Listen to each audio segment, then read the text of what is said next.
Hi everyone, today in this video I'm going to show you how you can add subtitles in Premiere Pro.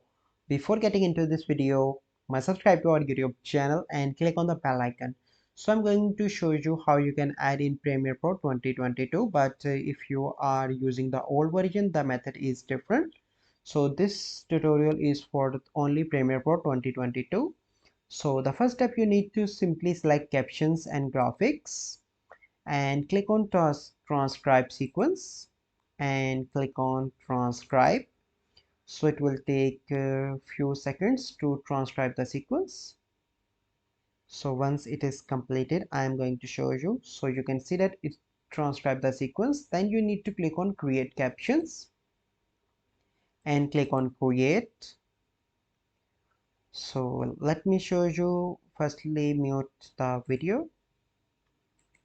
Okay, and let me make a video bigger so you can see captions in the bottom. So you can see captions are now created. So this is a simple process by which you can add subtitles or you can see captions in Premiere Pro. I hope you find this video helpful. If you find this video helpful, must like this video, subscribe to our YouTube channel for future videos. We'll see you in the next video. Thank you. Have a good day.